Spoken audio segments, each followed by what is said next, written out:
பூந்தமல்லியில் தமிழக முதல்வர் விஜய் பிறந்தநாள் விழா, இரத்த தானம் மற்றும் மாபெரும் மருத்துவ முகாம்.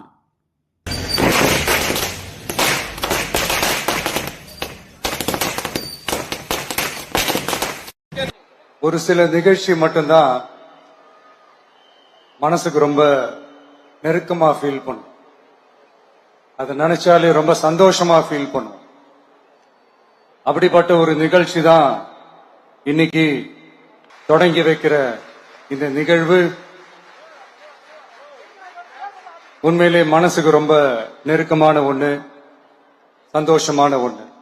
பூந்தமல்லியில் தமிழ்நாடு முதலமைச்சரும் தமிழக வெற்றி கழக தலைவருமான சி. ஜோசப் விஜயின் 52வது பிறந்த நாளை முன்னிட்டு இரத்த தான முகாம் மற்றும் மாபெரும் பொது மருத்துவ முகாம் நடைபெற்றது. திருவள்ளூர் தெற்கு மாவட்ட கழக துணை செயலாளர் அறிவழகன், ஒன்றிய செயலாளர் ஜெகனப்பு மற்றும் பூந்தமல்லி நகர கழக நிர்வாகிகள் பூவை எம். ரவிக்குமார், அமீன், பாலாஜி, விக்னேஷ் ஆகியோரின் தலைமையில் நடைபெற்ற இந்த முகாமில் ஏராளமான பொதுமக்கள் பங்கேற்று பயனடைந்தனர்.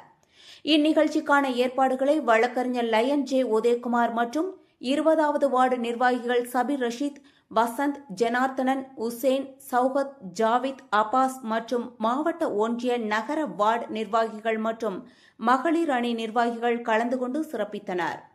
இரத்த தானம், இலவச மருத்துவ பரிசோதனை உள்ளிட்ட நலத்திட்ட சேவைகள் வழங்கப்பட்ட நிலையில் கழக நிர்வாகிகள் மற்றும் மகளிர் அணி நிர்வாகிகள் திரளாக கலந்து கொண்டு நிகழ்ச்சியை சிறப்பித்தனர். செய்தியாளர் வினோத்குமார்.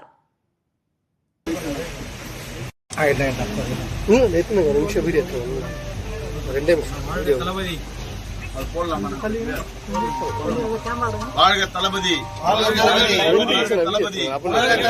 நிரந்தர முதல்வர் தளபதி, நிரந்தர முதல்வர் தளபதி.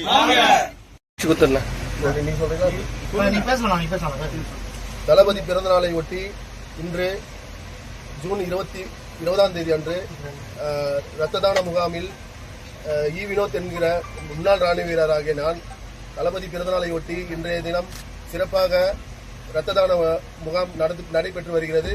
முதலாவதாக என்னுடைய சார்பில் தளபதிக்காக இரத்த தானத்தை நான் அளிக்கிறேன். தளபதி வாழ்க, தளபதி வாழ்க, ரவியண்ணன் வாழ்க.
விஜய் உயிர் என்ன வரனா